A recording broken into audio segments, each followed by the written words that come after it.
ยินดีต้อนรับสู่ลามซิตี้ฉลองความเป็นหนึ่งเดียวระหว่างมนุษย์และโปเกมอนทิมพ่อเธอเป็นตำนานของสน.นี้ถ้าเธออยากจะเป็นเหมือนพ่อแต่ผมไม่เหมือนฉันจำได้สมัยเด็กๆเธออยากเป็นคนฝึกโปเกมอนใช่แต่มันก็ไม่ได้เป็นแบบนั้นซะหน่อย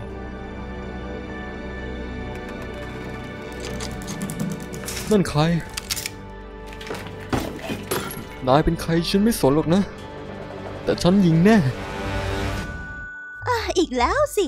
ฉันรู้ว่านายฟังฉันไม่ออกแต่วางแม็กลงก่อนเถอะไม่งั้นนายจะต้องตายด้วยไฟฟ้าแสนโวลต์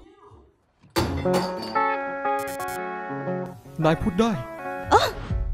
นายฟังรู้เรื่องเหรอเนี่ยโอ๊ยตายแล้วนายฟังรู้เรื่องหยุดฉันเหงามากเลยฉันพยายามคุยกับเขาไปทั่วแต่เขาได้ยินแค่ปิก้าปิก้าเฮ้ยได้ยินที่เขาพูดไหม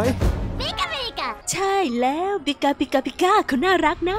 เธอก็น่ารักนะเห็นไหมเขาฟังไม่ออกไม่มีใครฟังออกเลยเหรอฉันไม่ต้องการโปเกมอนมันจบแล้วแล้วต้องการนักสืบระดับโลกไหม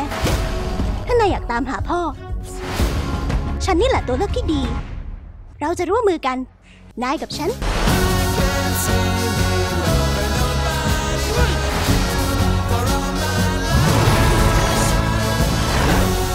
สิ่งอัศจรรย์พาเรามาพบกันสิ่งอัศจรรย์ที่เรียกว่าความหวังฟังนะเรามีวิธีที่ทำให้นายพูดหรือทำท่าตอบเรื่องที่เราอยากรู้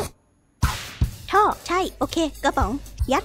ผลักปัญหาคือฉันชอบผลักคนออกไปและเกลียดที่เขาจากไปเขาบอกให้นายไปซะ